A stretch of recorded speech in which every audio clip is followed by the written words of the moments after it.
What's up, YouTube? Third Impact here, coming at you with another Kill La Kill video. The second season starts tomorrow, and I thought, what better way to get excited for the new season than to do a little recap, some thoughts and opinions of episodes 1 to 12, and also some speculation moving on. So I'm just going to jump into this. I'm going to kind of go through the series really quick, comment on a few things that have been either bugging me about the series, things I like about the series, things I've been reading amongst fans of the series, and then I'll get into like where I think things are going to be going and just some of my theories myself or things that I've read that I think could happen. So just starting right off the top, Kill La Kill is, if you can't tell from my weekly reviews of it and being the only real show that I've been doing this for so far, that it's 100% my most anticipated show to be going into the second season. It was my most hyped show of 2013, and I just absolutely loved it, and I cannot wait for more.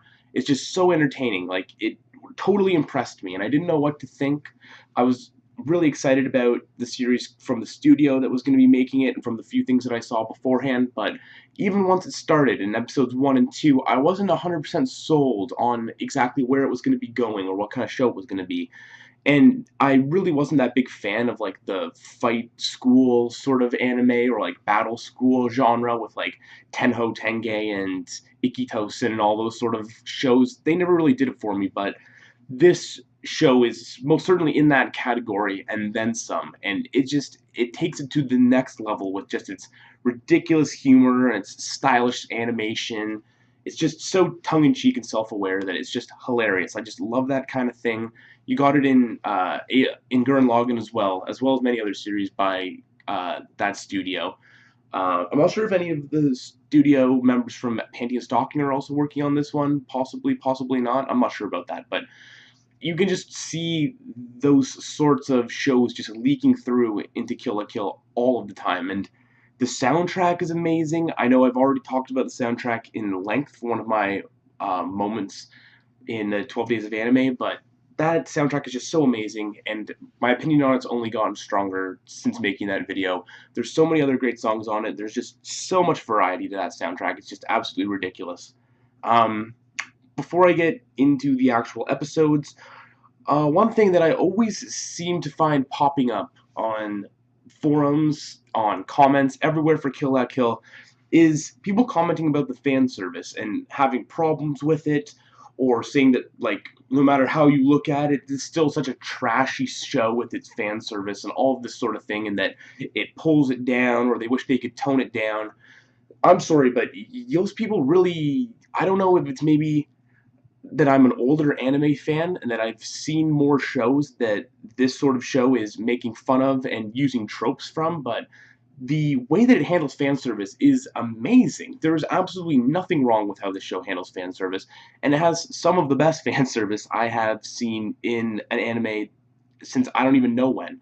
Like, other fight school shows, they have the trashy fan service, the ones where it's just like they're punching each other and they like, their clothing gets ripped in weird ways, and it's just so stupid. But like, I don't know how you can argue with Kill La Kill's fan service. It's just so funny and creative and over the top and self-aware that you have to acknowledge the fan service for being such creative and funny fan service, not just for being fan service and then immediately writing it off. So that's one thing. And like, I mean, I know the plot itself has been done in a way that justifies the fan service, which is also hilarious, and you have to give them credit for. But people just seem to knock it for these things and not really acknowledge the fact that or at least I feel, it's one of the show's strengths for sure.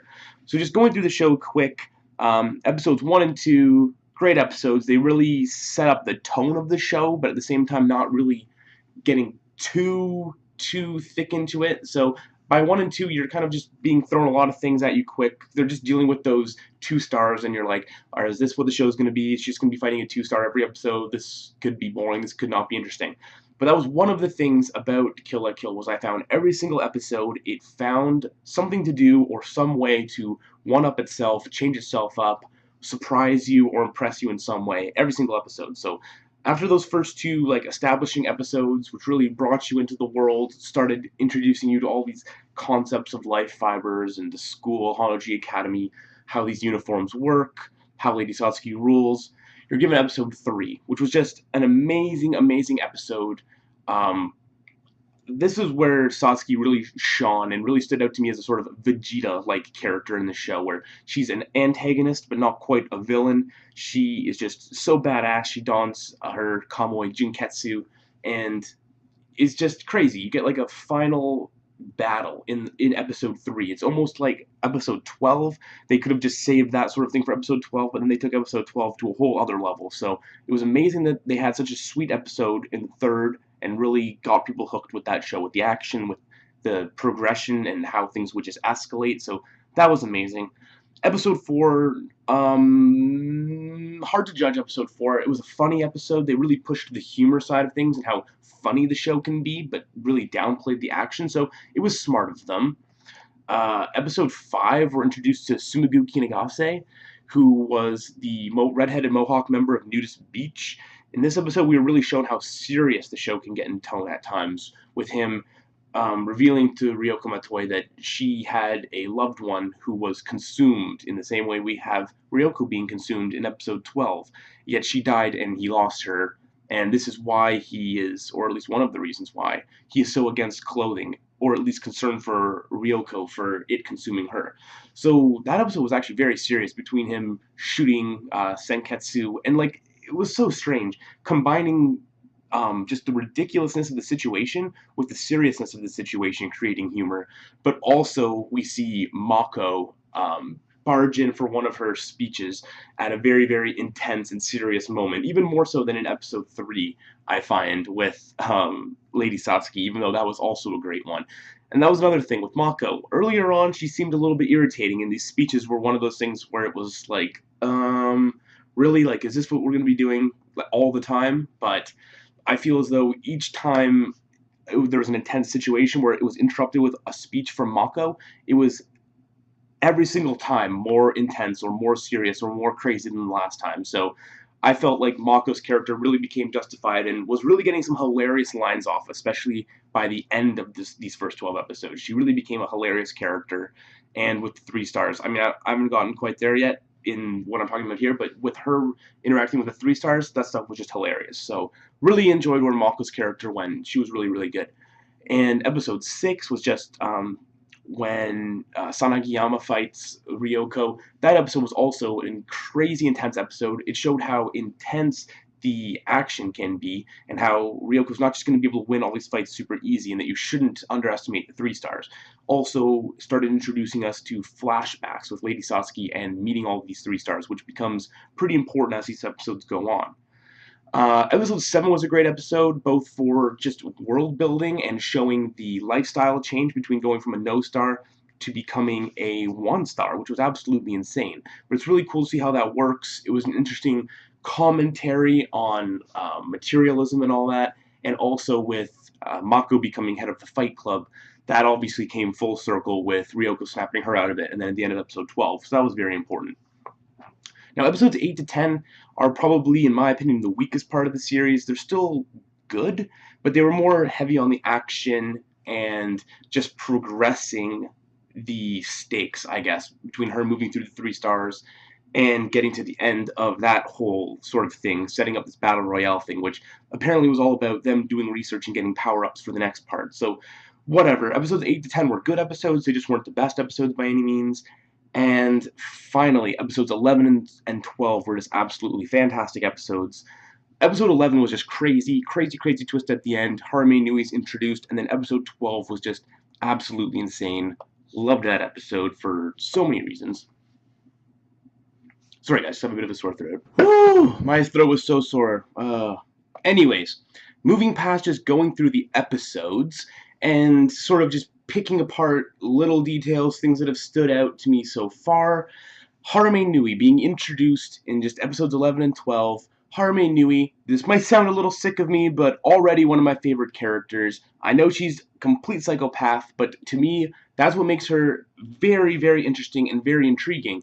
Not just because she's crazy, but, I mean, because she's crazy, and for how important she is to the plot at the same time. Because She's really the entire reason that we're following Ryoko on this adventure in the first place, is because of Harame Nui killing her father.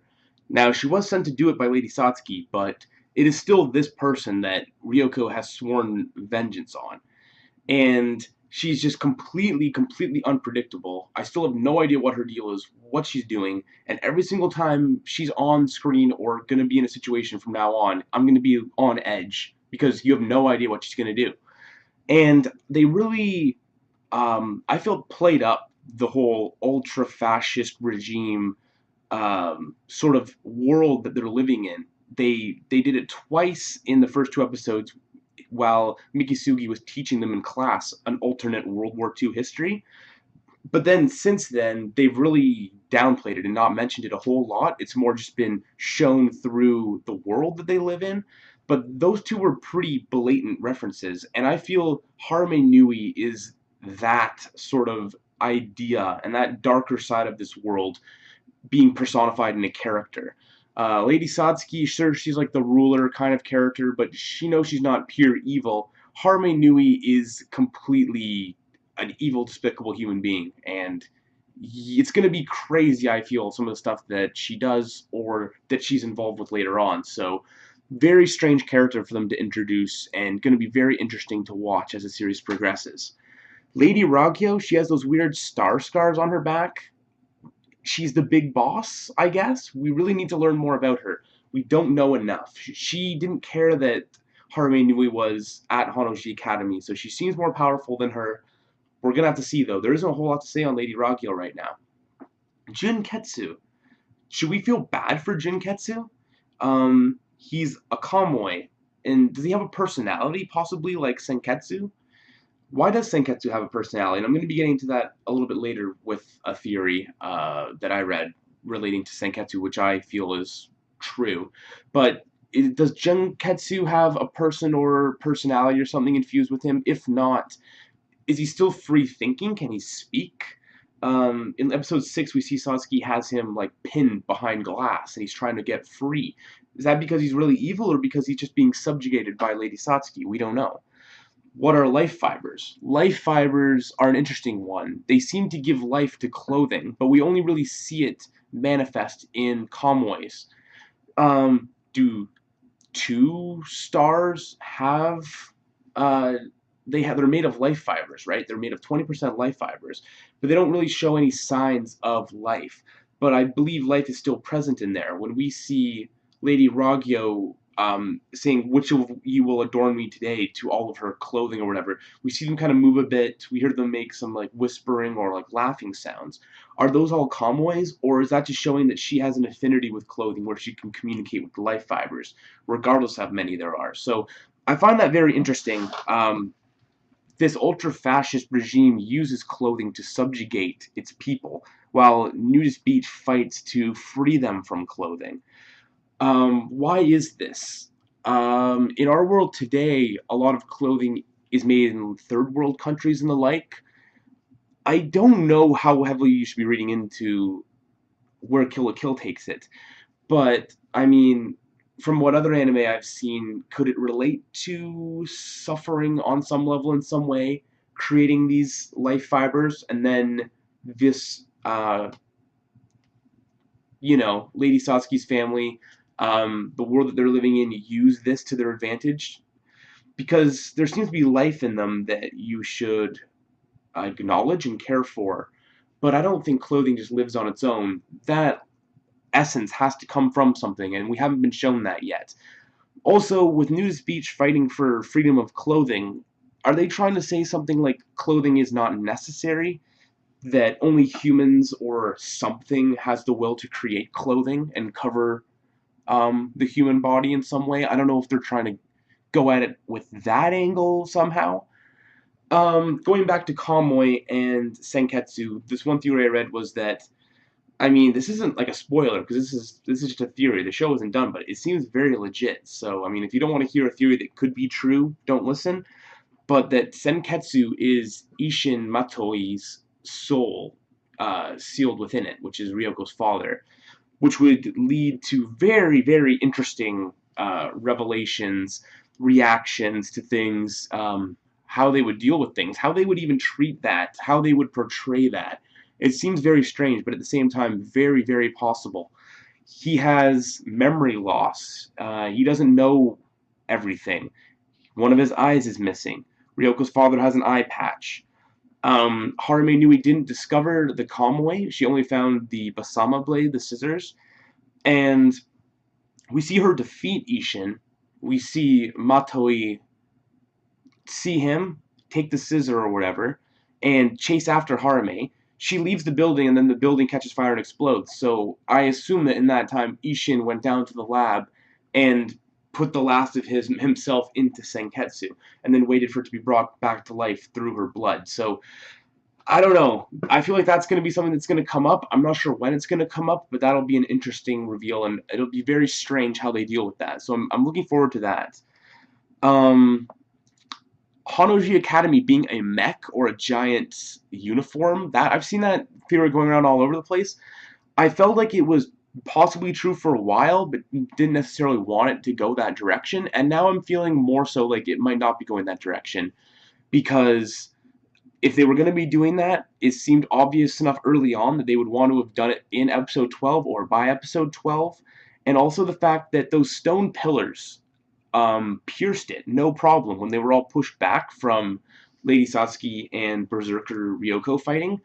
There was just stone pillars that went flying back and all pierced those walls. So if that was supposed to be like some super strong mech or material, that shouldn't have happened so easily, and I know it might have just been a stylish effect, and maybe they've repaired it since, but still, doesn't quite seem right to me. And finally, where the show could be going, speculation for the future, it's very, very hard for me to guess this. I really have no idea, and one thing about Kill la Kill that I really enjoy is how unpredictable it is most of the time. So, Lady Satsuki says they're going to go on a battle royale campaign to take over all the schools to the west. What does that mean exactly? I would like for them to move to a higher level and get beyond the school thing, but then at the same time that I think that, maybe the entire world is ruled by schools. Maybe Lady Ragyo owns a school of her own. This could be how all of this works. So really just going to have to wait and see how this world works on a grander scale as Lady Satsuki moves beyond just Honnouji Academy. Really excited for that. Really excited for all the new forms that she's perfected and all the new transformations that the new 3 stars are going to have, hopefully. New characters, which we've already seen from the teaser, and just all that good stuff. So stay tuned. My first impressions of Kill la Kill Season 2 are going to be out as fast as humanly possible. Can't wait for the new opening, can't wait for everything, and I will see you guys in Season 2. Peace.